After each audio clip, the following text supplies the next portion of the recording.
किताब खाड़कू संघर्ष की साखी अणजाणे अणगौले सिदकी ਅਤੇ जोधे। लेखक भाई दलजीत सिंह। दूजे भाग ਵਿੱਚ सुनो जप निशान बाणी पढ़न वाली आवाज़ गुमनाम सिदकी बीबी पहली ਅਤੇ गुमनाम सिदकी बीबी दूजी।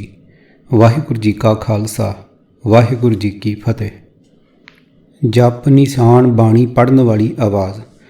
ਇਹ ਗੱਲ ਸਤੰਬਰ 1984 ਦੇ ਪਹਿਲੇ ਦਿਨਾਂ ਦੀ ਹੈ। ਥਾਂ ਸੀ ਸ੍ਰੀ ਅੰਮ੍ਰਿਤਸਰ ਦੇ ਗੁਰਦੁਆਰਾ ਸ਼ਹੀਦਾਂ ਦੀ ਅਤੇ ਸਮਾਂ ਅੰਮ੍ਰਿਤ ਵੇਲੇ ਦਾ ਸੀ। ਦਰਬਾਰ ਸਾਹਿਬ ਉੱਤੇ ਹਮਲਾ ਕਰਨ ਆਈਆਂ ਦਿੱਲੀ ਦਰਬਾਰ ਦੀਆਂ ਫੌਜਾਂ ਹਾਲੇ ਤੱਕ ਉਸੇ ਤਰ੍ਹਾਂ ਤੈਨਾਤ ਸਨ। ਅਜੇ ਦਰਬਾਰ ਸਾਹਿਬ ਸੰਗਤਾਂ ਲਈ ਦਰਸ਼ਨਾਂ ਵਾਸਤੇ ਨਹੀਂ ਖੋਲ੍ਹਿਆ ਸੀ, ਪਰ ਗੁਰਦੁਆਰਾ ਸ਼ਹੀਦਾਂ ਕੁਝ ਦਿਨ ਪਹਿਲਾਂ ਹੀ ਖੋਲ੍ਹ ਦਿੱਤਾ ਸੀ। ਸ਼ਹਿਰ ਵਿੱਚ ਸਭ ਪਾਸੇ ਫੌਜ ਦੇ ਨਾਕੇ ਸਨ। ਤੜਕੇ ਕਰਫਿਊ ਖੁੱਲ੍ਹਣ 'ਤੇ ਸੰਗਤਾਂ ਗੁਰੂ ਘਰ ਵੱਲ ਨਿਕਲ ਪੈਂਦੀਆਂ ਸਨ। ਪਹਿਲੇ ਦਿਨ ਦੇ ਕਰਫਿਊ ਕਰਕੇ ਕੋਈ ਸੰਗਤ ਜੋ ਘਰ ਵਾਪਸ ਨਹੀਂ ਸੀ ਜਾ ਸਕਦੀ, ਉਹ ਗੁਰਦੁਆਰਾ ਸਾਹਿਬ ਵਿੱਚ ਰਾਤ ਨੂੰ ਉੱਥੇ ਹੀ ਬਾਹਰ ਪੈ ਜਾਂਦੀ ਸੀ। ਮੈਂ ਤੇ ਮੇਰਾ ਦੋਸਤ ਵੀ ਇੱਕ ਦਿਨ ਪਹਿਲਾਂ ਇੱਥੇ ਆਏ, ਫਿਰ ਇੱਥੇ ਹੀ ਰਾਤ ਕੱਟਣ ਦਾ ਨਿਸ਼ਚਾ ਕੀਤਾ। ਸਾਡੇ ਵਾਂਗ ਕੁਝ ਹੋਰ ਸੰਗਤ ਵੀ ਉੱਥੇ ਰਾਤ ਕੱਟਣ ਲਈ ਲੰਮੇ ਪਈ ਸੀ। ਅਸੀਂ ਥੱਕੇ ਬਹੁਤ ਸੀ, ਪਰ ਬਹੁਤੀ ਨੀਂਦ ਨਹੀਂ ਆਈ ਕਿਉਂਕਿ ਰਾਤ ਨੂੰ ਫਰਸ਼ ਠੰਡਾ ਹੋ ਗਿਆ ਤੇ ਸਾਨੂੰ ਠੰਡ ਮਹਿਸੂਸ ਹੋ ਰਹੀ ਸੀ। ਕਰਫਿਊ ਖੁੱਲ੍ਹਣ 'ਤੇ ਵੱਡੀ ਗਿਣਤੀ ਵਿੱਚ ਨੇੜਲੀਆਂ ਸੰਗਤਾਂ ਗੁਰੂ ਘਰ ਵਿੱਚ ਆ ਗਈਆਂ। ਸਭ ਸੰਗਤ ਸੇਵਾ, ਪਾਠ ਅਤੇ ਸਿਮਰਨ ਵਿੱਚ ਜੁੜ ਗਈ। ਅਸੀਂ ਗੁਰਦੁਆਰਾ ਸਾਹਿਬ ਦੀ ਕੰਧ ਨਾਲ ਸਿਰ ਲਾ ਕੇ ਪਏ ਹੋਏ ਸੀ। ਅੰਦਰ ਨਿਤਨੇਮ ਹੋ ਰਿਹਾ ਸੀ। ਇੰਨੇ ਨੂੰ ਬਹੁਤ ਅਨੋਖੀ, ਜ਼ੋਰਾਵਰ ਅਤੇ ਸੁਰੀਲੀ ਆਵਾਜ਼ ਕੰਨਾਂ ਵਿੱਚ ਪਈ। ਇਹ ਕਿਸੇ ਬੀਬੀ ਦੀ ਆਵਾਜ਼ ਸੀ ਜੋ ਜਪ ਨਿਸ਼ਾਨ ਜਪਜੀ ਸਾਹਿਬ ਦਾ ਪਾਠ ਕਰ ਰਹੀ ਸੀ। ਮੈਂ ਅੱਜ ਤੱਕ ਉਸ ਆਵਾਜ਼ ਦੀ ਥਾਹ ਨਹੀਂ ਪਾ ਸਕਿਆ। ਆਵਾਜ਼ ਕੰਨੀ ਪੈਣ ਨਾਲ ਹੀ ਮੇਰੀ ਠੰਡ ਕਿਤੇ ਗਾਇਬ ਹੋ ਗਈ ਸੀ। ਹੁਣ ਉਹ ਚਮਤਕਾਰੀ ਆਵਾਜ਼ ਬਿਨਾਂ ਹੋਰ ਕੁਝ ਵੀ ਨਹੀਂ ਸੁਣ ਰਿਹਾ ਸੀ। ਜਪ ਨਿਸ਼ਾਨ ਜਪਜੀ ਸਾਹਿਬ ਸੰਪੂਰਨ ਹੋਣ ਤੋਂ ਬਾਅਦ ਮੁੜ ਸ਼ੁਰੂ ਹੋ ਗਿਆ। ਮੈਂ ਬਹੁਤ ਤਰੱਦਦ ਨਾਲ ਅੱਖਾਂ ਖੋਲ੍ਹ ਕੇ ਉਸ ਆਵਾਜ਼ ਵੱਲ ਕੁਝ ਪਲਾਂ ਲਈ ਤੱਕਿਆ। ਇਹ ਕੋਈ 15-16 ਸਾਲਾਂ ਦੀ ਪਤਲੀ ਸਾਂਵਲੀ ਜਿਹੀ ਕੁੜੀ ਸੀ। ਸ਼ਾਇਦ ਉਹਨੇ ਫਿੱਕੇ ਜਿਹੇ ਰੰਗ ਦੇ ਕੱਪੜੇ ਪਾਏ ਹੋਏ ਸਨ ਅਤੇ ਸਿਰ ਚੁੰਨੀ ਨਾਲ ਸਵਾਰ ਕੇ ਕੱਜਿਆ ਹੋਇਆ ਸੀ। ਉਹ ਥੰਮਲੇ ਨਾਲ ਢੋਲ ਲਾ ਕੇ ਚੌਂਕੜੀ ਮਾਰ ਕੇ ਅੱਖਾਂ ਬੰਦ ਕਰਕੇ ਪਾਠ ਕਰ ਰਹੀ ਸੀ। ਹੋਰ ਕਈ ਜਾਣੇ ਵੀ ਉੱਥੇ ਗੁਟਕਾ ਸਾਹਿਬ ਤੋਂ ਆਪਣਾ ਆਪਣਾ ਪਾਠ ਕਰ ਰਹੇ ਸਨ।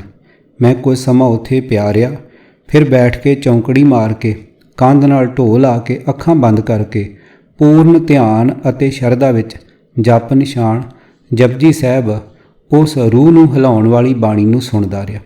ਸ਼ਾਇਦ ਉਸਨੇ 5 ਪਾਠ ਕੀਤੇ ਹੋਣਗੇ ਅਤੇ ਫਿਰ ਉਹ ਉੱਥੋਂ ਚਲੇ ਗਈ। ਉਹ ਆਵਾਜ਼ ਮੈਨੂੰ ਕਦੇ ਨਹੀਂ ਭੁੱਲੀ। ਮੈਂ ਅੱਜ ਵੀ ਉਸ ਨੂੰ ਉਸੇ ਤਰ੍ਹਾਂ ਹੀ ਸੁਣ ਲੈਂਦਾ ਹਾਂ। ਹੁਣ ਮੈਂ ਉਸ ਦੀ ਕੁਝ ਥਾਂ ਪਾਈ ਹੈ ਅਤੇ ਸਮਝ ਆਈ ਹੈ ਕਿ ਉਹ ਕਿੱਡਾ ਵੱਡਾ ਵਰਤਾਰਾ ਸੀ। ਉਸ ਵਕਤ ਮੈਂ ਪਾਠ ਸੁਣਿਆ ਅਤੇ ਮਹਿਸੂਸ ਕੀਤਾ ਸੀ। ਉਹਦੀਆਂ ਗਹਿਰਾਈਆਂ ਅਤੇ ਬਰਕਤਾਂ ਦਾ ਉਦੋਂ ਮੈਨੂੰ ਪਤਾ ਨਹੀਂ ਸੀ। ਪਾਠ ਕਰਨ ਵਾਲੀ ਮੂਰਤ ਨੂੰ ਮੈਂ ਕੁਝ ਪਲਾਂ ਲਈ ਤੱਕਿਆ ਸੀ। ਮੇਰੀ ਨਜ਼ਰ ਵਿੱਚ ਇੰਨਾ ਤਾਣ ਨਹੀਂ ਸੀ ਕਿ ਹੋਰ ਵੱਧ ਉੱਧਰ ਤੱਕਾਂ। ਜਦੋਂ ਉਹ ਕੁੜੀ ਉੱਥੋਂ ਚਲੇ ਗਈ ਤਾਂ ਹੀ ਮੈਂ ਅੱਖਾਂ ਖੋਲ੍ਹ ਸਕਿਆ। ਜੂਨ 1984 ਦਾ ਹਮਲਾ ਬਿੱਪਰ ਸੰਸਕਾਰੀ ਤਾਕਤ ਵੱਲੋਂ ਸਿੱਖੀ ਦੀ ਜਿੰਦ ਜਾਨ ਤੇ ਰੂਹ ਸ੍ਰੀ ਦਰਬਾਰ ਸਾਹਿਬ ਉੱਤੇ ਸਿੱਧਾ ਅਤੇ ਸਪਸ਼ਟ ਹਮਲਾ ਸੀ। ਲੰਮੀ ਤਿਆਰੀ ਅਤੇ ਉਡੀਕ ਪਿੱਛੋਂ ਉਸਨੇ ਸ੍ਰੀ ਅਕਾਲ ਤਖਤ ਸਾਹਿਬ ਉੱਤੇ ਹਮਲਾ ਕੀਤਾ ਸੀ। ਸਿੱਖਾਂ ਦਾ ਵੱਡਾ ਹਿੱਸਾ ਅਗਿਆਨਤਾ ਅਤੇ ਦੁਨੀਆ ਦੇ ਮੋਹ ਵਿੱਚ ਸੁੱਤਾ ਪਿਆ ਸੀ। ਕੁਝ ਜਾਗਦੀਆਂ ਰੂਹਾਂ ਨੇ ਸੰਤ ਜਰਨੈਲ ਸਿੰਘ ਜੀ ਭਿੰਡਰਾਂ ਵਾਲਿਆਂ ਦੀ ਅਗਵਾਈ ਵਿੱਚ ਖਾਲਸਾ ਪੰਥ ਦੀ ਪਰੰਪਰਾ ਮੁਤਾਬਕ ਦੁਸ਼ਮਣ ਨੂੰ ਜੰਗ ਵਿੱਚ ਟੱਕਰ ਦਿੱਤੀ। ਉਹਨਾਂ ਆਪਣੀ ਸ਼ਹਾਦਤ ਨਾਲ ਖਾਲਸਾਈ ਜਿੱਤ ਦਾ ਪਰਚਮ ਲਹਿਰਾਇਆ। 6 ਜੂਨ 1984 ਨੂੰ ਜਦੋਂ ਇਹ ਖਬਰ ਆਈ ਕਿ ਸੰਤ ਜਰਨੈਲ ਸਿੰਘ ਜੀ ਭਿੰਡਰਾਂ ਵਾਲੇ, ਜਨਰਲ ਸੁਬੇਗ ਸਿੰਘ, ਭਾਈ ਅਮਰੀਕ ਸਿੰਘ ਅਤੇ ਉਹਨਾਂ ਦੇ ਬਹੁਤ ਸਾਰੇ ਸਾਥੀ ਸ਼ਹੀਦ ਹੋ ਗਏ ਹਨ, ਤਾਂ ਇਹ ਬਹੁਤ ਅਹਿਮ ਅਤੇ ਮੁਬਾਰਕ ਘੜੀ ਸੀ। ਇਹੋ ਜਿਹੇ ਨੁਕਤੇ ਸਦੀਆਂ ਬਾਅਦ ਆਉਂਦੇ ਹਨ ਜਦੋਂ ਸਾਰਾ ਸਮਾਂ ਇੱਕ ਬਿੰਦੂ ਉੱਤੇ ਕੇਂਦਰਿਤ ਹੋ ਜਾਂਦਾ ਹੈ। ਇਹ ਨੁਕਤੇ ਉੱਤੇ ਪੰਥ, ਗੁਰੂ ਪਿਆਰ, ਸ਼ਹਾਦਤ ਇੱਕ ਥਾਂ ਇੱਕ ਪੱਧਰ ਉੱਤੇ ਇਕੱਠੇ ਹੋ ਜਾਂਦੇ ਹਨ। ਇਸ ਵਿੱਚੋਂ ਸਿੱਖੀ ਅਤੇ ਪੰਥ ਦੀਆਂ ਸਾਰੀਆਂ ਬਰਕਤਾਂ ਪ੍ਰਵਾਹਿਤ ਹੋ ਤੁਰਦੀਆਂ ਹਨ। ਅਸੀਂ ਵੀ ਤਿੰਨੋਂ ਦੋਸਤ ਇਹ ਨੁਕਤੇ 'ਤੇ ਆ ਕੇ ਇਹ ਫੈਸਲੇ 'ਤੇ ਪੁੱਜਦੇ ਹਾਂ ਕਿ ਹੁਣ ਜੋ ਬੀਤ ਗਿਆ ਹੈ ਉਹ ਬੀਤ ਗਿਆ ਹੈ। ਸਾਡਾ ਹੁਣ ਉਸ ਨਾਲ ਕੋਈ ਨਾਤਾ ਨਹੀਂ ਰਹੇਗਾ। ਹੁਣ ਸਾਡੇ ਲਈ ਇੱਕੋ ਰਾਹ ਹੈ, ਸਾਡੇ ਸ਼ਹੀਦਾਂ ਵੱਲੋਂ ਦਰਸਾਇਆ ਸੱਚ ਅਤੇ ਧਰਮ ਲਈ ਯੁੱਧ ਅਤੇ ਸ਼ਹਾਦਤ। ਹੁਣ ਸਾਨੂੰ ਪਹਿਲੇ ਵਾਲਾ ਜੀਵਨ ਮੌਤ ਵਰਗਾ ਲੱਗਦਾ ਸੀ ਅਤੇ ਆਉਣ ਵਾਲਾ ਜੰਗ ਜ਼ਿੰਦਗੀ ਭਰਿਆ। ਇੱਕ ਇਹੋ ਜਿਹਾ ਸਮਾਂ ਸੀ ਕਿ ਜੰਗ ਅਤੇ ਮੌਤ ਵਿੱਚੋਂ ਹੀ ਜੀਵਨ ਅਤੇ ਸਕੂਨ ਮਿਲਣਾ ਸੀ। ਉਸ ਦਿਨ ਤੋਂ ਬਾਅਦ ਮੇਰੇ ਲਈ ਜੀਵਨ ਬਦਲ ਗਿਆ। ਅਸੀਂ ਆਪਣੇ ਭਵਿੱਖ ਦਾ ਰਾਹ ਤਲਾਸ਼ਣ ਤੁਰ ਪਏ। ਅਸੀਂ ਸ਼ਹੀਦ ਸਿੰਘਾਂ ਬਾਰੇ ਜਾਣਕਾਰੀ ਇਕੱਠੀ ਕੀਤੀ ਅਤੇ ਬਚ ਗਏ ਸਿੰਘਾਂ ਨੂੰ ਲੱਭਣਾ ਸ਼ੁਰੂ ਕੀਤਾ। ਅਸੀਂ ਤਲਾਸ਼ ਵਿੱਚ ਸਾਂ ਕਿ ਸਾਨੂੰ ਕੋਈ ਮਿਲੇ ਜੋ ਇਹ ਰਾਹ ਬਾਰੇ ਕੁਝ ਜਾਣਦਾ ਹੋਵੇ ਜਾਂ ਕਿੱਧਰੋਂ ਹਥਿਆਰ ਮਿਲਣ। ਸਾਨੂੰ ਕੋਈ ਸਿੰਘ ਤਾਂ ਨਹੀਂ ਮਿਲਿਆ ਸੀ, ਪਰ ਅਸੀਂ ਛੋਟੇ-ਛੋਟੇ ਹਥਿਆਰ ਇਕੱਠੇ ਕਰ ਲਏ। ਇਸੇ ਤਲਾਸ਼ ਵਿੱਚ ਮੈਂ ਤੇ ਮੇਰੇ ਦੋਸਤ ਨੇ ਮਨ ਬਣਾਇਆ ਕਿ ਚਲੋ ਜਿੱਥੇ-ਜਿੱਥੇ ਹਮਲਾ ਹੋਇਆ ਹੈ ਉੱਥੇ-ਉੱਥੇ ਜਾ ਕੇ ਵੇਖਿਆ ਜਾਵੇ। ਅਸੀਂ ਦੁਪਹਿਰੇ ਜੇ 2 ਸਕੂਟਰਾਂ ਉੱਤੇ ਮੋਗੇ ਵੱਲ ਨੂੰ ਤੁਰ ਪਏ। ਉਹਨਾਂ ਦਿਨਾਂ ਵਿੱਚ ਇੱਕ ਸਾਧਨ ਉੱਤੇ ਸਿਰਫ ਇੱਕ ਬੰਦਾ ਹੀ ਸਵਾਰੀ ਕਰ ਸਕਦਾ ਸੀ। ਮੋਗੇ ਸ਼ਾਇਦ ਅਸੀਂ ਇੱਕ ਗੁਰੂ ਘਰ ਵੇਖਿਆ, ਫਿਰ ਜੀਰੇ ਹੁੰਦੇ ਤਰਨਤਾਰਨ ਆ ਗਏ। ਅਸੀਂ ਉੱਥੇ ਮੱਥਾ ਟੇਕਿਆ ਅਤੇ ਸਰੋਵਰ ਦੀ ਪਰਿਕਰਮਾ ਕੀਤੀ। ਉੱਥੇ ਅਸੀਂ ਵੇਖਿਆ ਕਿ ਹਰ ਕੋਈ ਸਾਡੇ ਵਾਂਗ ਭਰਿਆ ਪੀਤਾ ਹੈ ਅਤੇ ਕੁਝ ਸਵਾਲਾਂ ਦੇ ਜਵਾਬ ਲੱਭ ਰਿਹਾ ਹੈ। ਲੋਕਾਂ ਵਿੱਚ ਇੱਕ ਚੁੱਪ ਸਹਿਮਤੀ ਸੀ ਕਿ ਸਾਡੇ ਨਾਲ ਸਰਕਾਰ ਨੇ ਬਹੁਤ ਵਧੀਕੀ ਕੀਤੀ ਹੈ ਤੇ ਹੁਣ ਸਾਨੂੰ ਇਹਦਾ ਜਵਾਬ ਦੇਣਾ ਚਾਹੀਦਾ ਹੈ। ਹਾਲੇ ਤੱਕ ਸਭ ਪਾਸੇ ਫੌਜ ਦੇ ਨਾਕੇ ਸਨ ਅਤੇ ਇੱਥੋਂ ਤੱਕ ਆਉਂਦਿਆਂ ਸਾਡੀ 4-5 ਥਾਂ ਬਹੁਤ ਸਖਤੀ ਨਾਲ ਤਲਾਸ਼ੀ ਅਤੇ ਪੁੱਛਗਿੱਛ ਕੀਤੀ ਗਈ ਸੀ। ਹਰੀਕੇ ਪੁਲ ਤੇ ਸਾਡੀ ਬਰੀਕੀ ਨਾਲ ਤਲਾਸ਼ੀ ਅਤੇ ਪੁੱਛਗਿੱਛ ਹੋਈ ਸੀ। ਸਾਨੂੰ ਫੌਜ ਦੇ ਇੱਕ ਮੇਜਰ ਅੱਗੇ ਪੇਸ਼ ਕੀਤਾ ਗਿਆ ਜੋ ਤੰਬੂ ਵਿੱਚ ਕੁਰਸੀ ਉੱਤੇ ਬੈਠਾ ਸੀ। ਉਹ ਵੀ ਸਿੱਖ ਸੀ। ਉਹਨੇ ਸਾਨੂੰ ਦੇਖਿਆ ਕਿ ਇਹ ਯੂਨੀਵਰਸਿਟੀ ਦੇ ਵਿਦਿਆਰਥੀ ਹਨ ਅਤੇ ਇਹਨਾਂ ਦੇ ਪਿਓ ਪ੍ਰੋਫੈਸਰ ਹਨ। ਉਹਨੇ ਸਾਨੂੰ ਝਿੜਕਿਆ ਕਿ ਤੁਹਾਡਾ ਦਿਮਾਗ ਤਾਂ ਸਹੀ ਹੈ, ਤੁਸੀਂ ਇਸ ਤਰ੍ਹਾਂ ਕਿੱਧਰ ਨੂੰ ਮੂੰਹ ਚੁੱਕਿਆ ਹੈ? ਤੁਹਾਨੂੰ ਘਰ ਵਾਲਿਆਂ ਦੀ ਕੋਈ ਪਰਵਾਹ ਹੈ? ਤਰਨਤਾਰਨ ਤੋਂ ਬਾਅਦ ਅਸੀਂ ਗੁਰਦੁਆਰਾ ਸ਼ਹੀਦਾਂ ਆ ਗਏ। ਇੱਥੇ ਆ ਕੇ ਸਾਨੂੰ ਹਨੇਰਾ ਪੈ ਗਿਆ। ਅਸੀਂ ਇੱਥੇ ਲੰਗਰ ਛਕਿਆ।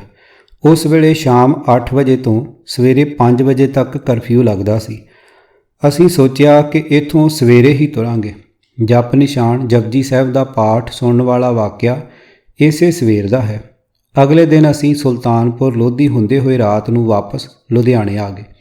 ਅਸੀਂ ਘਰੋਂ ਤੁਰਨ ਵੇਲੇ ਇਹ ਵੀ ਨਹੀਂ ਸੀ ਸੋਚਿਆ ਕਿ ਮੋਗੇ ਤੋਂ ਅੱਗੇ ਕਿੱਧਰ ਜਾਣਾ ਹੈ। ਜਿੱਧਰ ਦਾ ਖਿਆਲ ਆਇਆ ਉਸੇ ਤਰ੍ਹਾਂ ਚੱਲ ਪਏ। ਇਸ ਤਰ੍ਹਾਂ ਰਾਤ ਨੂੰ ਅਸੀਂ ਸ਼ਹੀਦਾਂ ਦੀ ਧਰਤੀ ਉੱਤੇ ਪਹੁੰਚ ਗਏ। ਜਪ ਨਿਸ਼ਾਨ ਜਪਜੀ ਸਾਹਿਬ ਦੀ ਬਾਣੀ ਅਤੇ ਉਹ ਸੁਰੀਲੀ ਅਤੇ ਜ਼ੋਰਦਾਰ ਆਵਾਜ਼ ਨੂੰ ਮੈਂ ਸਦਾ ਆਪਣੇ ਅੰਗ ਸੰਗ ਪਾਇਆ ਹੈ। ਉਸ ਵਿਸਮਾਦੀ ਰਸ ਭਰੇ ਅਨੁਭਵ ਨੂੰ ਕਿਵੇਂ ਕੋਈ ਵਿਸਾਰ ਸਕਦਾ ਹੈ? ਉਹ ਲਾਮਿਸਾਲ ਹੈ।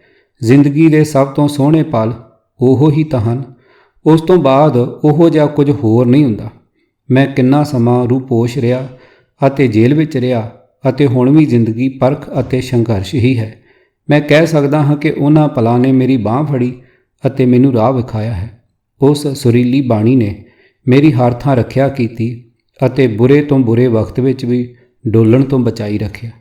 ਜਦੋਂ ਅਸੀਂ ਜੰਗਜੂ ਦਾ ਉੱਤੇ ਨਿਕਲਦੇ ਸਾਂ ਤਾਂ ਉਹ ਆਵਾਜ਼ ਮੈਨੂੰ ਇੱਕ ਤਾਲ ਅਤੇ ਸਹਿਜ ਬਖਸ਼ਦੀ ਸੀ। ਜਦੋਂ ਮੌਤ ਜਾਂ ਖਤਰਿਆਂ ਸਾਹਮਣੇ ਹੁੰਦੇ ਤਾਂ ਇਹ ਆਵਾਜ਼ ਕਵਚ ਦਾ ਰੂਪ ਧਾਰ ਲੈਂਦੀ ਸੀ। ਦੁਸ਼ਮਣ ਦੀਆਂ ਸਾਜ਼ਿਸ਼ਾਂ ਢਹਿ ਢੇਰੀ ਹੋ ਜਾਂਦੀਆਂ ਸਨ ਅਤੇ ਇਹ ਆਵਾਜ਼ ਅੱਗੇ ਦੇ ਰਾਹ ਦੀ ਦੱਸ ਪਾਉਂਦੀ ਸੀ। ਪਾਠ ਤਾਂ ਛੋਟੇ ਹੁੰਦਿਆਂ ਤੋਂ ਹੀ ਕਰਦੇ ਸਾਂ, ਪਰ ਬਾਣੀ ਦੇ ਭੇਦ ਅਤੇ ਰਾਹ ਉਸ ਪਾਠ ਨੂੰ ਸੁਣਨ ਤੋਂ ਬਾਅਦ ਹੀ ਉਜਾਗਰ ਹੋਣ ਲੱਗੇ। ਜਦੋਂ ਪ੍ਰੋਫੈਸਰ ਪੂਰਨ ਸਿੰਘ ਦੀ ਅਜੀਮ ਰਚਨਾ ਆਤਮਾ ਦਾ ਸੰਗੀਤ ਪੜ੍ਹੀ ਤਾਂ ਮੈਨੂੰ ਇਹੋ ਧੁਨ ਯਾਦ ਆ ਗਈ। ਜਦੋਂ ਹਰਿੰਦਰ ਸਿੰਘ ਮਹਿਬੂਬ ਦੀ ਤੀਜੀ ਕਿਤਾਬ ਵਿੱਚੋਂ ਜਪ ਨਿਸ਼ਾਨ ਜਪਜੀ ਸਾਹਿਬ ਦੀ ਵਡਿਆਈ ਪੜ੍ਹੀ ਤਾਂ ਮੈਂ ਉਸ ਆਵਾਜ਼ ਵਿੱਚ ਪਾਠ ਸੁਣਨ ਕਰਕੇ ਹੀ ਸਮਝ ਸਕਿਆ। ਮੈਂ ਕਈ ਤਰੀਕਿਆਂ ਨਾਲ ਇਸ ਵਰਤਾਰੇ ਨੂੰ ਸਮਝਣ ਦੀ ਕੋਸ਼ਿਸ਼ ਕੀਤੀ। ਉਹ ਆਵਾਜ਼ ਮਿਠਾਸ ਅਤੇ ਸੁਰੀਲੇਪਣ ਦਾ ਸਿਖਰ ਸੀ। ਇੰਜ ਲੱਗਦਾ ਸੀ ਕਿ ਸਮੁੱਚਾ ਸੰਗੀਤ ਅਤੇ ਰਾਗ ਉਸ ਵਿੱਚ ਪਰੋਏ ਹੋਣ। ਫਿਰ ਮੈਨੂੰ ਲੱਗਿਆ ਕਿ ਉਹ ਬਹੁਤ ਹੀ ਸੁੱਖ ਅਤੇ ਸਕੂਨ ਨਾਲ ਲੱਦੀ ਹੋਈ ਸੀ। ਉਹਦੀ ਸ਼ੋਅ ਵਿੱਚ ਮਹਾਨ ਧਰਵਾਸ ਸੀ ਜਿੱਥੇ ਹਰ ਤਰ੍ਹਾਂ ਦੀ ਉਦਾਸੀ, ਪੀੜ ਅਤੇ ਥਕਾਵਟ ਦਾ ਅੰਤ ਹੋ ਜਾਂਦਾ ਸੀ। ਉਹ ਕੋਈ ਚੜ੍ਹਦੀ ਕਲਾ ਸੀ, ਸਦਾ ਜਵਾਨ ਅਤੇ ਨਿਤ ਨਵੀਂ। ਫਿਰ ਮੈਨੂੰ ਲੱਗਿਆ ਕਿ ਉਹ ਕੋਈ ਸ਼ੂਗਦਾ ਦਰਿਆ ਹੋਵੇ ਜੋ ਹਰ ਸ਼ੈ ਨੂੰ ਆਪਣੇ ਨਾਲ ਹੀ ਵਗਾ ਰਿਹਾ ਸੀ। ਉਹਦੇ ਵਿੱਚ ਕੋਈ ਰੋਹ ਭਰੀ ਵੰਗਾਰ ਅਤੇ ਬਾਗੀ ਸੁਰ ਸੀ। ਉਹਦੇ ਨਾਲ ਜੰਗ ਅਤੇ ਸ਼ਹਾਦਤ ਓਤ-ਪੋਤ ਸੀ। ਉਸ ਦੇ ਨਾਲ ਬੇਪਰਵਾਹੀ ਅਤੇ ਫਤਿਹ ਦਾ ਕੋਈ ਸੰਗਮ ਸੀ। ਘੱਲੂਘਾਰਾ ਜੂਨ 1984 ਵਾਪਰੇ ਨੂੰ ਹਾਲੇ ਬਹੁਤ ਥੋੜ੍ਹਾ ਸਮਾਂ ਹੋਇਆ ਸੀ ਅਤੇ ਉਹਦੀ ਮਹਿਕ ਹਾਲੇ ਫਿਜ਼ਾ ਵਿੱਚ ਹੀ ਸੀ। ਜੰਗ ਅਤੇ ਸ਼ਹਾਦਤ ਨੇ ਪੰਥ ਵਿੱਚ ਪਹਿਲੇ ਵਾਲੀ ਤਾਜ਼ਗੀ ਅਤੇ ਸ਼ਿੱਦਤ ਲੈ ਆਂਦੀ ਸੀ। ਕੋਈ ਅਬੋਲ ਧੁਨ ਸਮੁੱਚੇ ਪੰਥ ਨੂੰ ਇੱਕ ਤਾਲ ਦੇ ਰਹੀ ਸੀ। ਅਸੀਂ ਵੀ ਉਸੇ ਤਾਲ ਦੀ ਸੱਦ 'ਤੇ ਹੀ ਘਰੋਂ ਕਿਸੇ ਤਲਾਸ਼ ਵਿੱਚ ਨਿਕਲੇ ਸਾਂ। ਉਸ ਰਾਤ ਇੱਥੇ ਸ਼ਹੀਦਾਂ ਦੀ ਧਰਤੀ 'ਤੇ ਆ ਬੈਠੇ ਸੀ। ਅੰਮ੍ਰਿਤ ਵੇਲੇ ਉਹ ਬੀਬੀ ਵੀ ਨਿਰਭੈ ਹੋ ਕੇ ਨਾਕਿਆਂ ਵਿੱਚੋਂ ਨਿਕਲ ਕੇ ਆਈ ਸੀ। ਇਉਂ ਕਹਿ ਲਵੋ ਕਿ ਗੁਰੂ ਦੀ ਬਾਣੀ ਉਸ ਸਮੇਂ ਉਸ ਰਾਹੀਂ ਸਾਡੇ ਉੱਪਰ ਕਿਰਪਾ ਕਰ ਰਹੀ ਸੀ। ਉਸ ਦੀ ਆਵਾਜ਼ ਅਤੇ ਅੰਦਾਜ਼ ਵਿੱਚ ਬਹੁਤ ਕੁਝ ਸੀ। ਜੰਗ ਅਤੇ ਸ਼ਹਾਦਤ ਦਾ ਇੱਕ ਖੂਬਸੂਰਤ ਨਾਦ ਵੀ। ਉਸ ਦਿਨ ਮੇਰੇ ਜੀਵਨ ਨੇ ਕੋਈ ਤਾਲ ਜਿਹਾ ਲੱਭ ਲਿਆ ਜੋ ਸਦਾ ਮੇਰੇ ਨਾਲ ਰਿਹਾ, ਜਿਸ ਨੂੰ ਮੈਂ ਸਦਾ ਸਮਰਪਿਤ ਰਿਹਾ ਅਤੇ ਉਹਦੇ ਅਨੁਸਾਰ ਚੱਲਦਾ ਰਿਹਾ। ਇਸ ਵਿੱਚ ਜ਼ਿਆਦਾ ਕੁਝ ਅਚੇਤ ਹੀ ਰਿਹਾ, ਜਿਵੇਂ ਪਾਣੀ ਢਲਾਣ ਵੱਲ ਨੂੰ ਸਹਿਜ ਹੀ ਆਪਣਾ ਰਾਹ ਲੱਭ ਲੈਂਦਾ ਹੈ। ਉਹਨਾਂ ਦਿਨਾਂ ਵਿੱਚ ਜਦੋਂ ਜੰਗ ਅਤੇ ਸ਼ਹਾਦਤ ਦੀ ਰੁੱਤ ਸੀ ਤੇ ਪੰਥ ਮੁੜ ਸੁਰਜੀਤ ਹੋ ਕੇ ਆਪਣੇ ਨਕਸ਼ ਪਹਿਚਾਣ ਰਿਹਾ ਸੀ, ਉਸ ਵਕਤ ਪੰਥ ਵਿੱਚ ਬਹੁਤ ਸਿਮਰਨ ਅਤੇ ਅਰਦਾਸ ਹੋਈ। ਉਸ ਸਿਮਰਨ, ਪਾਠ ਅਤੇ ਅਰਦਾਸ ਨੇ ਸਾਡੇ ਲਈ ਧਰਤ ਤਿਆਰ ਕੀਤੀ, ਫਿਰ ਸਾਡੇ ਉੱਪਰ ਛਾਂ ਕੀਤੀ ਤੇ ਸਾਨੂੰ ਰਾਹ ਦਿਖਾਇਆ। ਉਦੋਂ ਬਹੁਤ ਸਿੰਘ ਸਿੰਘਣੀਆਂ ਨਾਮ ਦੀ ਕਮਾਈ ਕਰਦੇ ਸਨ ਤੇ ਆਪਣੇ ਅਮਲਾਂ ਨੂੰ ਅਰਦਾਸ ਤੱਕ ਲੈ ਜਾਂਦੇ ਸਨ। ਇਹ ਬੀਬੀ ਵੀ ਉਸ ਅਰਦਾਸ ਦਾ ਹੀ ਇੱਕ ਰੂਪ ਸੀ। ਅਸੀਂ ਸਦਾ ਇਹ ਪਵਿੱਤਰ ਅਰਦਾਸ ਦੇ ਰਿਣੀ ਰਹਾਂਗੇ। ਗੁਮਨਾਮ ਸਿਦਕੀ ਬੀਬੀ ਪਹਿਲੀ। ਇਹ ਦਰਦ ਭਰੀ ਕਹਾਣੀ ਮੈਨੂੰ ਦਰਸ਼ਨ ਸਿੰਘ ਡੱਲੇ ਨੇ ਸੁਣਾਈ ਸੀ। ਇਹ ਸ੍ਰੀ ਅੰਮ੍ਰਿਤਸਰ ਜ਼ਿਲ੍ਹੇ ਦੇ ਕਿਸੇ ਸਰਹੱਦੀ ਪਿੰਡ ਦੀ ਵਿਧਵਾ ਔਰਤ ਦੀ ਕਹਾਣੀ ਹੈ। ਇਹ ਔਰਤ ਕੋਈ 30-35 ਸਾਲ ਦੀ ਸੀ, ਜੋ ਆਪਣੀ ਬੱਚੀ ਅਤੇ ਸਹੁਰੇ ਸਮੇਤ ਪਿੰਡੋਂ ਬਾਹਰ ਇੱਕ ਛੰਨ ਵਿੱਚ ਰਹਿੰਦੀ ਸੀ। ਇਹਨੇ 2-3 ਮੱਝਾਂ ਰੱਖੀਆਂ ਹੋਈਆਂ ਸਨ ਅਤੇ ਬਾਕੀ ਦਿਹਾੜੀ ਕਰਕੇ ਗੁਜ਼ਾਰਾ ਕਰਦੇ ਸਨ। ਇਹਦਾ ਪਤੀ ਵੀ ਦਿਹਾੜੀਦਾਰ ਹੀ ਸੀ, ਜੋ ਕੁਝ ਸਾਲ ਪਹਿਲਾਂ ਪੁਲਿਸ ਅਤੇ ਖਾੜਕੂਆਂ ਦੀ ਗੋਲੀਬਾਰੀ ਵਿੱਚ ਮਾਰਿਆ ਗਿਆ ਸੀ। ਇੱਕ ਵਾਰ ਸਰਕਾਰ ਨੇ ਇਹਨਾਂ ਦੀ ਥੋੜ੍ਹੀ ਬਹੁਤ ਮਦਦ ਵੀ ਕੀਤੀ ਸੀ।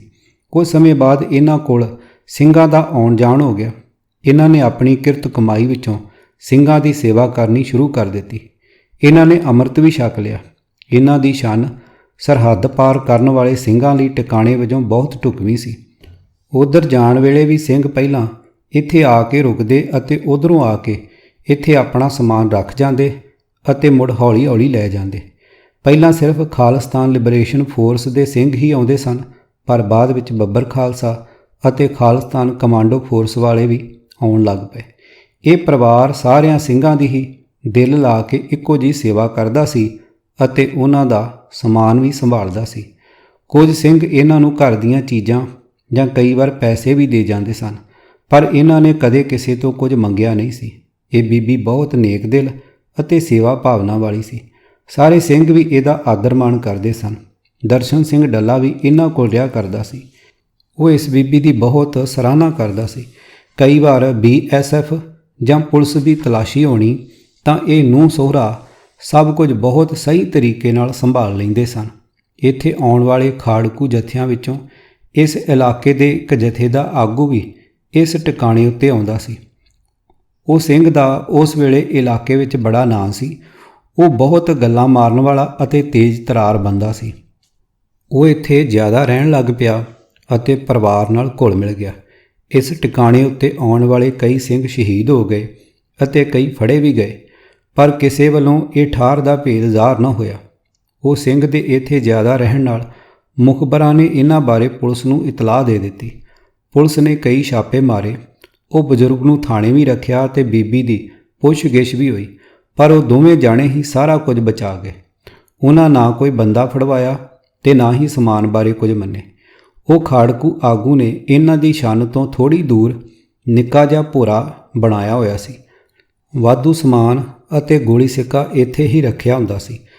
ਫਿਰ ਇੱਕ ਦਿਨ ਉਸ ਜਥੇ ਵਿੱਚੋਂ ਇੱਕ ਸਿੰਘ ਫੜਿਆ ਗਿਆ, ਜਿਸ ਨੇ ਇਹ ਟਿਕਾਣੇ ਦੀ ਸਾਰੀ ਹਕੀਕਤ ਦੱਸ ਦਿੱਤੀ। ਪੁਲਿਸ ਨੇ ਔਰਤ ਅਤੇ ਬਜ਼ੁਰਗ ਨੂੰ ਚੁੱਕ ਲਿਆ ਤੇ ਬਹੁਤ ਤੰਗ ਕੀਤਾ। ਸਾਰੇ ਕਿਤੇ ਤਲਾਸ਼ੀ ਲਈ, ਪਰ ਕੁਝ ਵੀ ਹੱਥ ਨਾ ਆਇਆ, ਕਿਉਂਕਿ ਭੋਰੇ ਬਾਰੇ ਸਿਰਫ ਉਸ ਖਾੜਕੂ ਆਗੂ ਅਤੇ ਉਸ ਔਰਤ ਨੂੰ ਹੀ ਪਤਾ ਸੀ। ਪੁਲਿਸ ਨੇ ਨੂੰਹ ਸਹੁਰੇ ਉੱਤੇ ਬਹੁਤ ਤਸ਼ੱਦਦ ਕੀਤਾ। ਪਰ ਦੋਵੇਂ ਹੀ ਕੁਝ ਨਾ ਮੰਨੇ। ਕਈ ਮਹੀਨੇ ਦੋਵਾਂ ਨੂੰ ਕਈ ਥਾਣਿਆਂ ਵਿੱਚ ਰੱਖਿਆ। ਉਹਨਾਂ ਨੇ ਤਸ਼ੱਦਦ ਅਤੇ ਜਲਾਲਤ ਦਾ ਸਾਹਮਣਾ ਕੀਤਾ। ਪੁਲਿਸ ਵਾਲਿਆਂ ਨੇ ਇਹ ਬੀਬੀ ਨੂੰ ਨੰਗਿਆਂ ਕਰਕੇ ਵੀ ਜਲੀਲ ਕੀਤਾ। ਉਹਨਾਂ ਨੇ ਸਭ ਤਰੀਕੇ ਅਪਣਾਏ, ਪਰ ਇਹਨਾਂ ਦੋਵਾਂ ਨੇ ਇਹੋ ਗੱਲ ਰੱਖੀ ਕਿ ਸਾਡੇ ਕੋਲ ਕਈ ਵਾਰ ਰਾਤ ਨੂੰ ਖਾੜਕੂ ਆ ਜਾਂਦੇ ਹਨ ਤੇ ਸਾਨੂੰ ਉਹਨਾਂ ਦੀ ਸੇਵਾ ਕਰਨੀ ਪੈਂਦੀ ਹੈ। ਕਦੀ ਉਹਨਾਂ ਨੇ ਸਾਡੇ ਕੋਲ ਆਪਣਾ ਸਮਾਨ ਨਹੀਂ ਰੱਖਿਆ। ਇਹ ਸਾਡੇ ਵੱਸ ਦੀ ਗੱਲ ਨਹੀਂ ਹੈ, ਕਿਉਂਕਿ ਅਸੀਂ ਉਹਨਾਂ ਨੂੰ ਰੋਕ ਨਹੀਂ ਸਕਦੇ। ਕਈ ਮਹੀਨਿਆਂ ਦੀ ਜਲਾਲਤ ਅਤੇ ਤਕਲੀਫ ਤੋਂ ਬਾਅਦ ਜਦੋਂ ਉਹ ਦੋਵੇਂ ਪੁਲਿਸ ਨੇ ਛੱਡੇ ਤਾਂ ਉਹਨਾਂ ਦੇ ਸਰੀਰ ਬਿਲਕੁਲ ਟੁੱਟ ਭੱਜ ਚੁੱਕੇ ਸਨ। ਉਹ ਦੋਵੇਂ ਹਾਲੇ ਕੁਝ ਠੀਕ ਹੋਏ ਸਨ ਕਿ ਕੁਝ ਚਿਰ ਬਾਅਦ ਉਹ ਖਾੜਕੂ ਆਗੂ ਫੜਿਆ ਗਿਆ। ਅਕਾਲ ਪੁਰਖ ਦੀ ਕੋਈ ਐਸੀ ਰਜ਼ਾ ਹੋਈ ਕਿ ਉਹ ਬੰਦਾ ਉਸ ਵੇਲੇ ਮਾਨਸਿਕ ਰੂਪ ਵਿੱਚ ਟੁੱਟ ਗਿਆ ਅਤੇ ਉਹਨੇ ਤਸ਼ੱਦਦ ਦੇ ਪਹਿਲੇ ਗੇੜ ਵਿੱਚ ਹੀ ਸਭ ਕੁਝ ਦੱਸ ਦਿੱਤਾ। ਉਸ ਨੇ ਉਹ ਭੋਰਾ ਵੀ ਪੁੱਟ ਲਿਆਂਦਾ ਜਿਹੜਾ ਉਸ ਬੀਬੀ ਨੇ ਇੰਨੇ ਦੁੱਖ ਜਲਾਲਤ ਸਹਿ ਕੇ ਵੀ ਅਮਾਨਤ ਵਿੱਚੋਂ ਬਚਾ ਕੇ ਰੱਖਿਆ ਸੀ। ਪੁਲਿਸ ਨੇ ਮੁੜ ਉਸ ਔਰਤ ਅਤੇ ਬਜ਼ੁਰਗ ਨੂੰ ਤਸੀਹਾ ਕੇਂਦਰ ਵਿੱਚ ਲਿਆਂਦਾ। ਪੁਲਿਸ ਨੇ ਉਹ ਆਗੂ ਨੂੰ ਉਸ ਬੀਬੀ ਦੇ ਸਾਹਮਣੇ ਲਿਆਂਦਾ।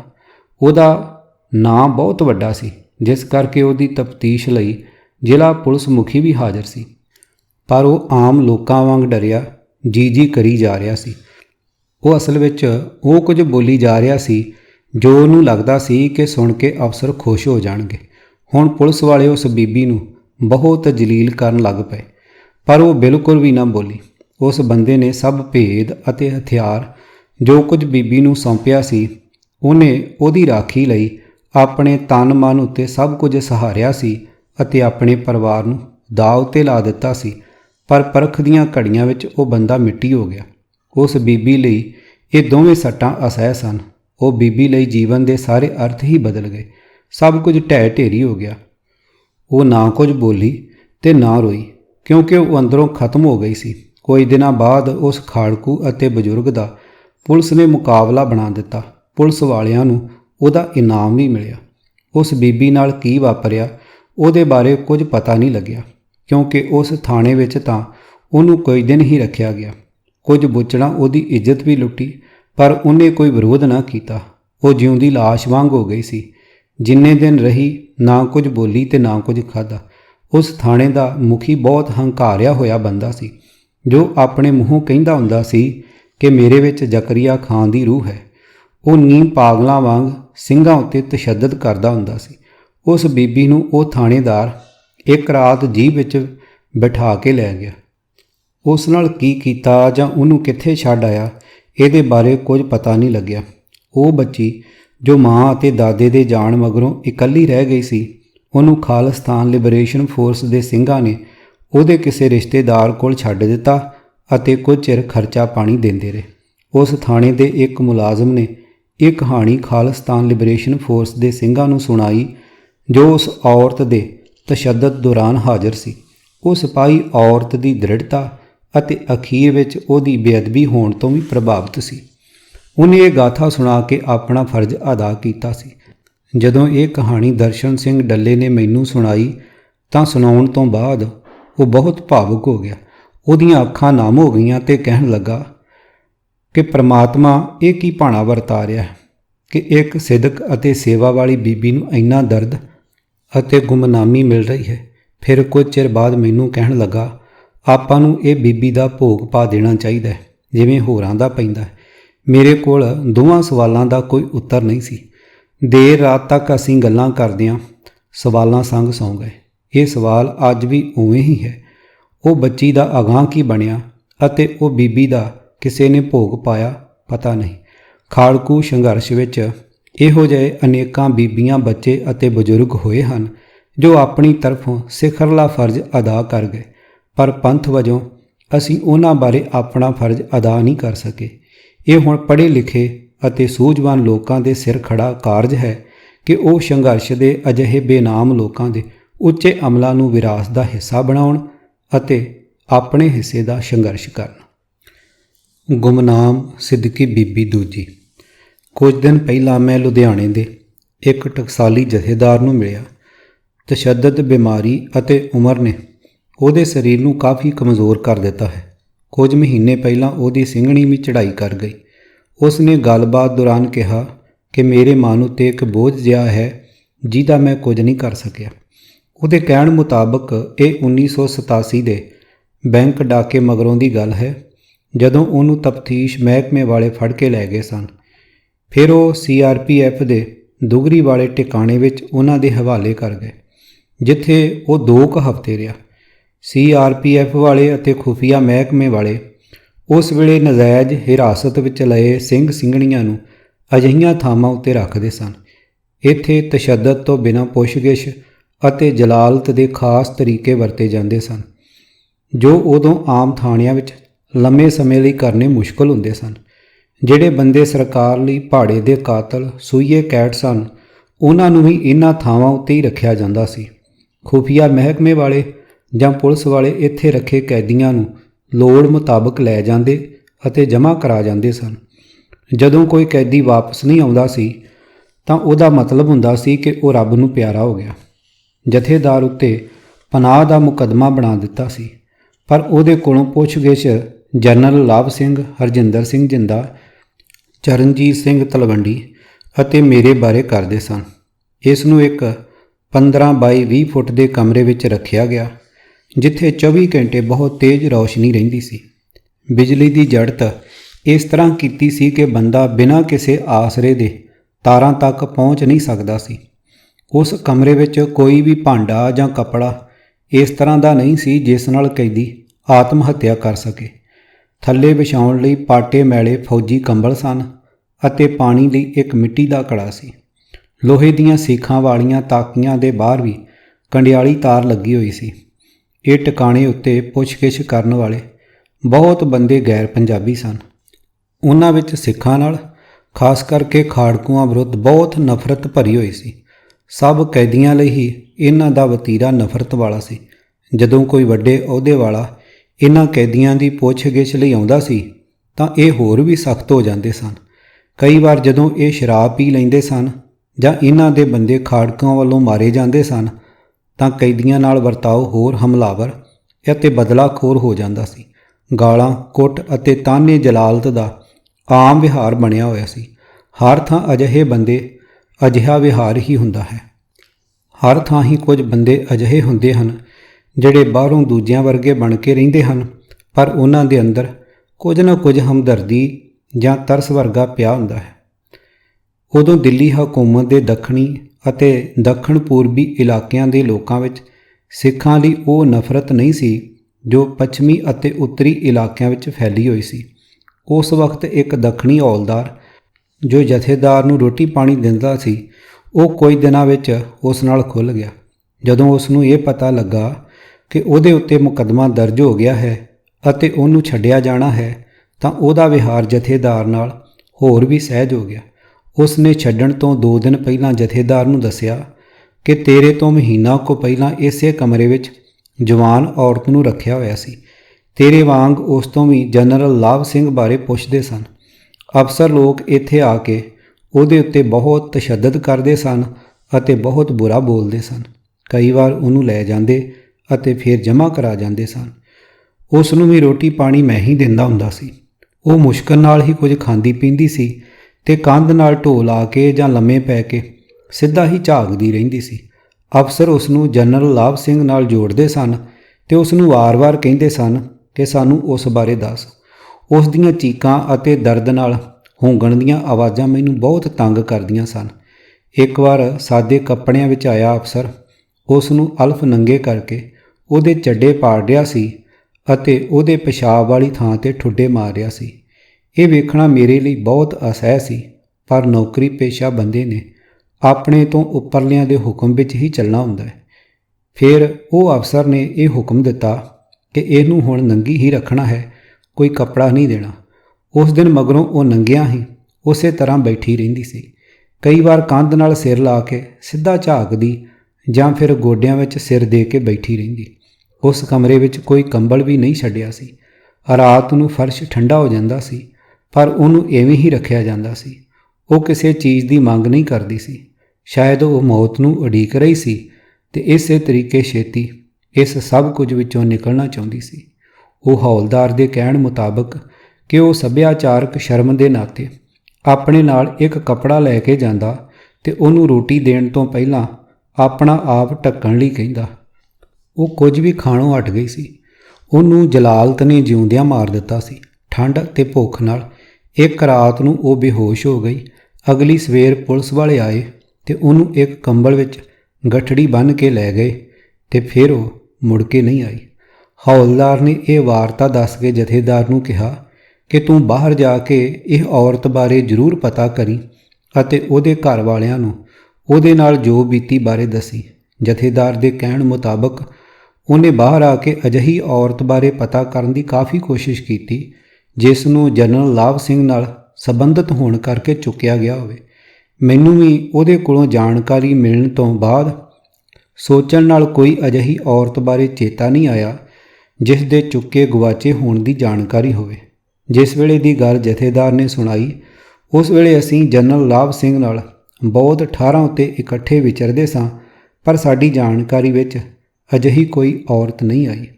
ਪੁਲਿਸ ਅਤੇ ਖੁਫੀਆ ਮਹਿਕਮਿਆਂ ਦਾ ਇਹ ਇੱਕ ਆਮ ਪੈਂਤੜਾ ਹੁੰਦਾ ਹੈ। ਜਦੋਂ ਕਿਸੇ ਠਾਰ ਵਾਲਿਆਂ ਜਾਂ ਦੋਸਤ ਰਿਸ਼ਤੇਦਾਰ ਬੀਬੀਆਂ ਨੂੰ ਫੜਦੇ ਹਨ ਤਾਂ ਉਹ ਉਹਨਾਂ ਨੂੰ ਮਾਨਸਿਕ ਤੌਰ 'ਤੇ ਤੋੜਨ ਅਤੇ ਜਲੀਲ ਕਰਨ ਲਈ ਪਹਿਲਾ ਦੋਸ਼ ਹੀ ਇਹ ਲਾਉਂਦੇ ਹਨ ਕਿ ਤੁਹਾਡੇ ਖਾੜਕੂਆਂ ਨਾਲ ਸਰੀਰਕ ਸੰਬੰਧ ਹਨ। ਫਿਰ ਸਾਰੀ ਪੁੱਛਗਿੱਛ ਵਿੱਚ ਇਹ ਪੈਂਤੜਾ ਕਦੇ ਨਹੀਂ ਛੱਡਦੇ। ਅਜਿਹੇ ਮਹਿਕਮਿਆਂ ਵਿੱਚ ਰਹਿਣ ਨਾਲ ਬੰਦਿਆਂ ਦੀ ਮਾਨਸਿਕ ਹਾਲਤ ਹੀ ਅਜਿਹੀ ਹੋ ਜਾਂਦੀ ਹੈ। ਖੁਫੀਆ ਮਹਿਕਮਿਆਂ ਅਤੇ ਪੁਲਿਸ ਵਾਲਿਆਂ ਨੂੰ ਔਰਤ ਮਰਦ ਦਾ ਹੋਰ ਕੋਈ ਰਿਸ਼ਤਾ ਸਮਝ ਵਿੱਚ ਨਹੀਂ ਆਉਂਦਾ। ਉਹ ਕਦੇ ਮੰਨ ਨਹੀਂ ਸਕਦੇ ਕਿ ਬੇਗਾਨੇ ਬੰਦੇ ਅਤੇ ਔਰਤ ਜੇ ਮਿਲਦੇ ਜਾਣਦੇ ਹੋਣ ਤਾਂ ਉਹਨਾਂ ਵਿੱਚ ਸਰੀਰਕ ਸੰਬੰਧ ਨਹੀਂ ਹੋਣਗੇ। ਹਕੂਮਤਾਂ ਦੇ ਇਹ ਬੰਦੇ ਸਭ ਤੋਂ ਪਹਿਲਾਂ ਹਥਿਆਰਬੰਦ ਸੰਘਰਸ਼ ਨੂੰ ਇਖਲਾਕ ਦੇ ਨੁਕਤੇ ਤੋਂ ਨਿਸ਼ਾਨਾ ਬਣਾਉਂਦੇ ਹਨ। ਉਹਨਾਂ ਨੂੰ ਪਤਾ ਹੁੰਦਾ ਹੈ ਕਿ ਯੋਧੇ ਲਈ ਅਣਖ ਅਤੇ ਇਖਲਾਕ ਹੀ ਸਭ ਕੁਝ ਹੁੰਦਾ ਹੈ। ਇਸ ਕਰਕੇ ਹਕੂਮਤਾਂ ਵਾਰ-ਵਾਰ ਉਸੇ ਨਾਜ਼ੁਕ ਥਾਂ ਉੱਤੇ ਵਾਰ ਕਰਦੀਆਂ ਹਨ। ਵਿਪਰ ਸੰਸਕਾਰੀ ਹਕੂਮਤ ਨੇ ਸਾਡੇ ਸੰਘਰਸ਼ ਖਿਲਾਫ ਵੀ ਇਹ ਪੈਂਤੜਾ ਅਪਣਾਈ ਰੱਖਿਆ ਹੈ। ਇਹ ਬੀਬੀ ਕੌਣ ਸੀ? ਇਹ ਕੋਈ ਖਾੜਕੂ ਤਾਂ ਨਹੀਂ ਸੀ ਜਿਸ ਨੇ ਸਰਕਾਰ ਖਿਲਾਫ ਹਥਿਆਰ ਚੁੱਕੇ ਹੋਣ। ਇਹ ਕਿਸੇ ਖਾੜਕੂ ਦੀ ਭੈਣ, ਘਰਵਾਲੀ ਜਾਂ ਧੀ ਵੀ ਨਹੀਂ ਸੀ, ਕਿਉਂਕਿ ਉਸ ਵਕਤ ਉਹਦੇ ਗੁੰਮ ਹੋਣ ਜਾਂ ਚੁੱਕੇ ਜਾਣ ਬਾਰੇ ਕੋਈ ਖਬਰ ਸਾਹਮਣੇ ਨਹੀਂ ਆਈ ਸੀ। ਇਹ ਕਿਸੇ ਠਾਰ ਵਾਲੇ ਪਰਿਵਾਰ ਦੀ ਔਰਤ ਹੋ ਸਕਦੀ ਹੈ ਜਿਸ ਨੂੰ ਡਰ ਦੇ ਮਾਹੌਲ ਵਿੱਚ ਜਾਂ ਕਿਸੇ ਹੋਰ ਕਾਰਨਵਸ ਪਰਿਵਾਰ ਵਾਲਿਆਂ ਨੇ ਉਹਨੂੰ ਲੱਭਣ ਦੀ ਥਾਂ ਭੁਲਾਉਣਾ ਬਿਹਤਰ ਸਮਝਿਆ।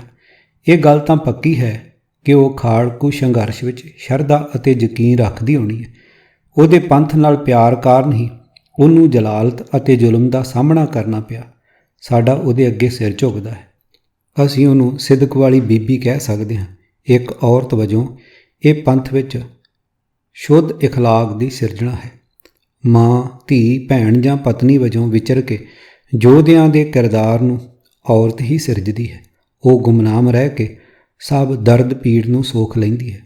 ਗੁਰੂ ਦੀ ਮਿਹਰ ਨਾਲ ਸਿੱਖ ਬੀਬੀ ਆਪਾ ਵਾਰ ਕੇ ਭਵਿੱਖ ਦੇ ਆਉਣ ਵਾਲੇ ਸੂਰਮਿਆਂ ਨੂੰ ਤਿਆਰ ਕਰਦੀ ਹੈ। ਕਿਤਾਬ ਖਾੜਕੂ ਸੰਘਰਸ਼ ਦੀ ਸਾਖੀ, ਅਣਜਾਣੇ ਅਣਗੌਲੇ ਸਿਦਕੀ ਅਤੇ ਯੋਧੇ। ਲੇਖਕ ਭਾਈ ਦਲਜੀਤ ਸਿੰਘ, ਭਾਗ ਦੂਜਾ। ਆਵਾਜ਼ ਗੁਰਜੰਟ ਸਿੰਘ ਰੂਪਵਾਲੀ।